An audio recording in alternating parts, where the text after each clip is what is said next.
Ada jeone me ase sengra flutter bazar da ne lupa 20 rupees ta parai ni bako 20 hai di ama da 30 budi hai bako sanda bu do hoi pulap lawo do hamra hai pulap da hai di taruk lawo ni ban pa cham kun da hong da jeone hoi di nang khang da ma lupa jang khai pi na ga lai fajadra ai si no kai pam jare si fajaw ni me am khem jari ngasi sandi gi hai di ai se parlor da hak cha loi ten hai di kai di ngasi hang oi to bodi bako poloi de tu ge lo salak to re bako lo salak ye na Ano tu wala nung blog masama sa may ni do jeans si ka ay tawana. Ito je mo na akong sumini sele. Ko no boga minunga jung sang oden ko matalay jung. Masak sa kitine. Bawal jung sang le oden. No ba anong sama mo ko? Kala ba? Namalay mo dun thok pa jade. Ha ko na.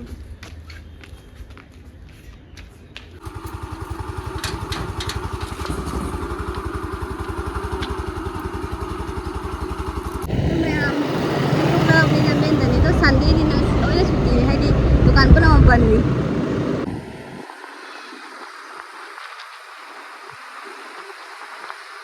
to me ai hai di dukan law sa uncle hai ji eno sa po mai na ni ko ai di max ko ka hang wa uncle driver ai lai wa di ma ko phang na yam ngai cha oh yam ngai dai ai cham ji phang na happy new year phang ai hoi mayam ma channel ji like share subscribe stop you ko mayam Thank you. Tulong sige. Ito may ang dukan dyan nga ba din. Ay gilay isa yung pajara bay na. Ako siga niya.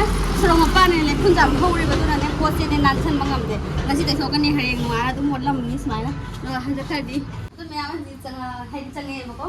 At chayon to loisan gini nga na. Ito saan nung daw di ngayon ang garis. May sa kaya ito mamigo ko.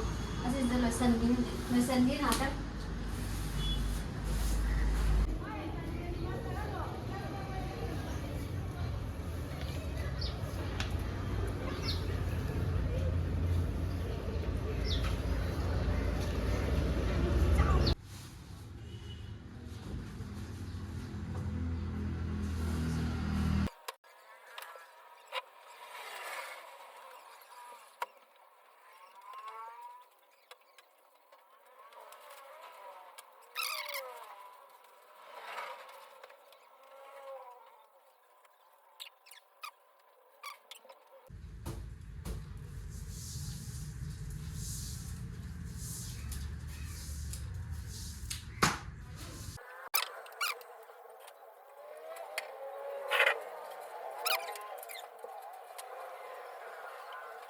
Cái thao người sân bắt đầu là có hình tu có tăng thang gì tu thang bị mấy điều gì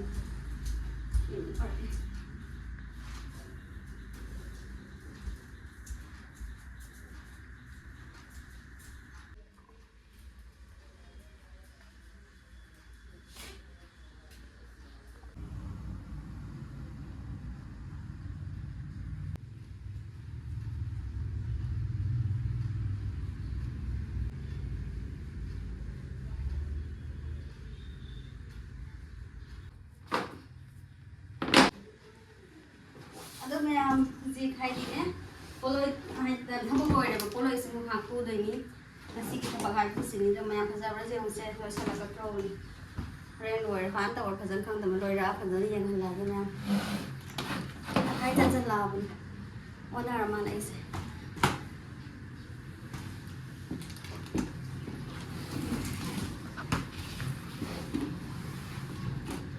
aduh mayam sai gi cái uncle driver không nằm đây mà hay đi làm mà hay đi cái hay đi khăn hông thế nào hơi tụi con trắng một tụi con mang sule làm gì mấy mali khăn và ấy đi làm phải dẫn khăn để mà phải xài này mấy cái uncle driver mali nè nè ở đây là trắng cái đấy mà cái này mình được mặc không này em ngày giờ để mặc không này đấy chỉ đi năng lên này đi khăn để mà hay đi cái nó cái sắp hôm nào đi này mình như này không này sẽ không gì mà đấy mà sẽ Facebook में आप लोग रंबा जाए तुम Facebook तो फंगा नहीं बनी बको hay đi mà Dubai đó lấy về này vậy nè, mà cái page là uncle driver này lấy về này vậy nè, ai giờ đúng u bắt đầu ai giờ hay đi u đi u ra đi mà liền là gì nè, nó phăng nào bắt đầu ôi mình gì nè hay, nó mà giờ mình free rồi em ngay vậy sao nào vậy nè,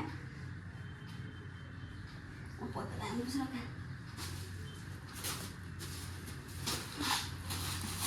Ito mayam na order daw ni nga di hay di mayam no hay biro ko Jamaman likna haidi maman likna o haidi sepi doi ni mayamda haidi polo ya han base order le di mayamna dum haijen haibiro comment or so ben haibiro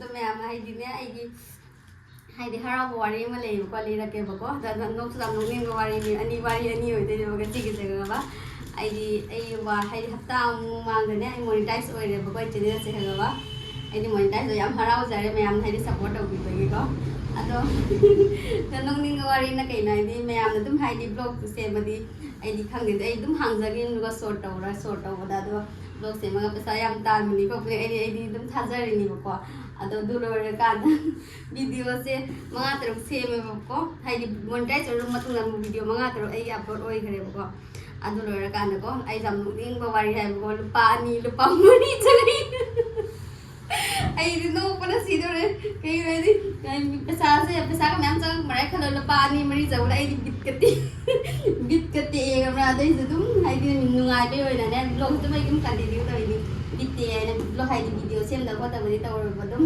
mayam na yang ibe ta mang tai jam ngai de dum video buri makha ta nu sema gani te jo yam nung ning ni lupa ni mari chang ko jo hoji ko blog video kya no manga sem na ne 100 rupees ka pha ri hom ma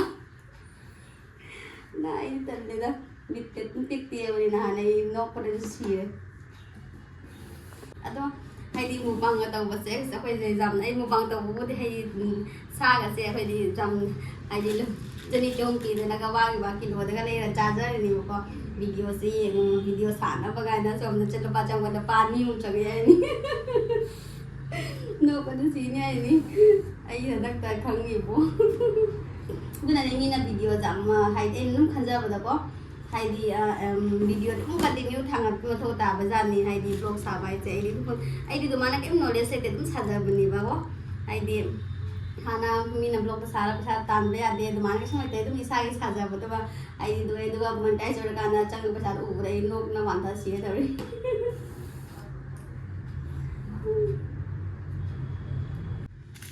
ado mayam ai poloi se si anau bani ko si na ta ba anau bu su lai ri ko jum da u ka ne ado ai dum ano haidi poloi se dum collection ta ni khara yam na ban si lora ga musu onai photo shoot ta ora ga ni do mayam haidi poloi se haidi mayam na dum haidi pam ba la yadi ko dum order to send biro hai maman likna maman budai hai roi ko dum contact to ro maman likna ado yam han ba poloi se pi doi ni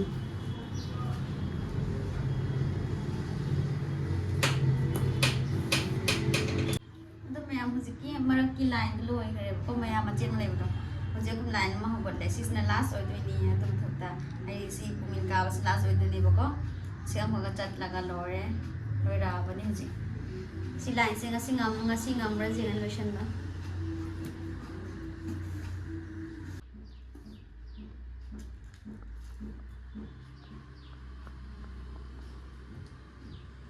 poloi se phajabar phadabra ai to mayam comment ta hai biramu basala ban se last line ni tang hai bu di yau dri bane loi di lora ga dro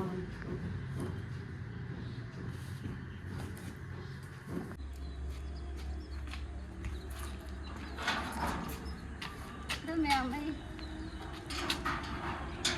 dukan thina ga ha khai di jum da lai ni ba jum da hai di ai pot thin ke te ba kho hai khuman cha toi ni ba ne hai di trăng lu hong ba gi trăng ne pi tho ge jahi phaja le pi ke dong ngam de ba ne ado pi ra ga dai jum da ge ai pi tu na machine por la tin huji ngal ling ge cha thau ga machine mai jing me cha thau de ge mu sang ra na ne ama sai pi de ni cha la ga po to lo doi na tra de mu cha thau gi sang ra ma sai ko mi ta mai de ni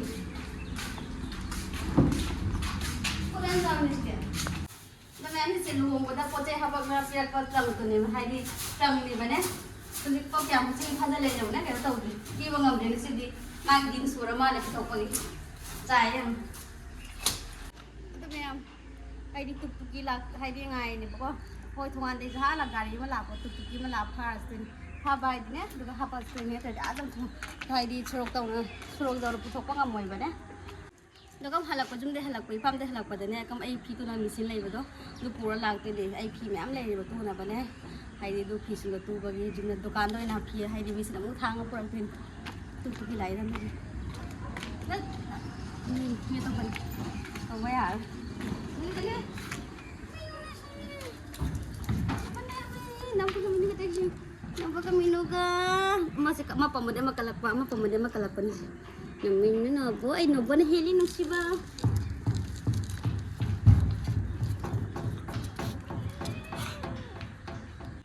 Ma'am, kari tu piki lag kaya mo bo. Am ka la som dai kita manungom da chang som na pa na thulak ti ngai. Scooty ata lai. Nobo si ada ucak kaya nobo. Oi. Nobo, lau, sino? Ni maning tanah ke deh.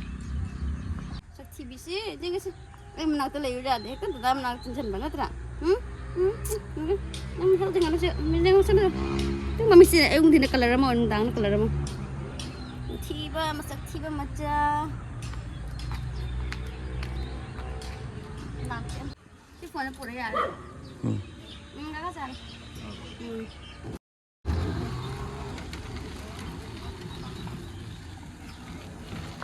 Ma'am tu si mesin sini pura je pira buat thai dengan mesin ni. Macam handro ni mama, lari pun ada pun ada ham deh. Ayu ni macam ni saya joker le serani selam. Serani. Tapi sebenarnya ni tu selam mana ni? Ada ni mikul lagi hui mari ni. Ma'am tu kalau swab na sini dah. So, manung dah ni. Kau mohon dah kait ham dah ni pun mesin mutan. Jangan saya puluh dah sendiri. Jangan. Terus salah thamam ni kan? Masih kau yang thamam ni sih. Sing jaga asal thamam ni.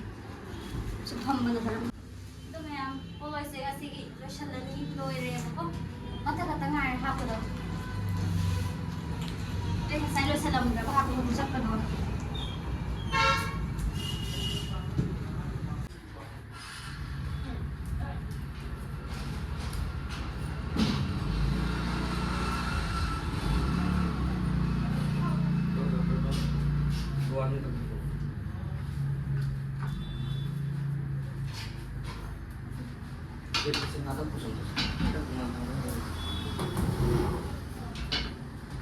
Kan mana cuci tu? Atau macam ay mesin tu mamlay ni ako. Kahit kami kung saya sila tham kaya bakal halak ni dia tu dia ada. Kasi jadi semua orang tahu, semua orang tahu. Jadi jangan. Thong semua orang tahu. Ini thong bolon tu ya. Mesin tu mamlay tareh ki.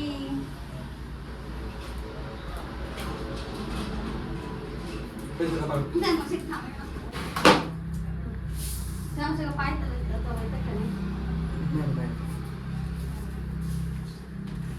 Ilong, tapi ni ilong.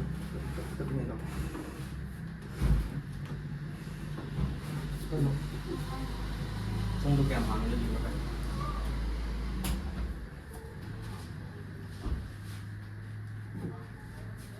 Chúng mình là cái không thế này, chúng mình thỉnh thầm không, gọi là thỉnh thầm là đi xuống một sự kiện rồi.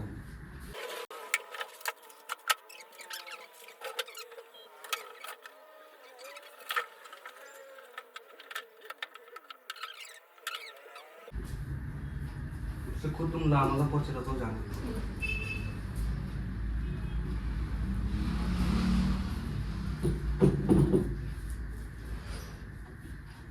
Macam tu saya tham cái tàu mình đi bố có, ada ya chân dari upaya lete. Hay cái tàu đó si manung doi na tham. Cái chấm mình chơi vậy. Saya đem tàu này khá chín nè, upaya lete. Saya tham cái tàu bây giờ đấy. Insan betul. Itu macam hay cai pasti di hay misalnya ni boko cai ada betul lah. Hay di tenon tu nak tiang apa ni dong nasi blog sini saya dah misalnya ni macam ada macam ni blog tahu kan nasi ada jadi tu yang handroวันนี้ nasi kita macam apa bye. Kan selesai.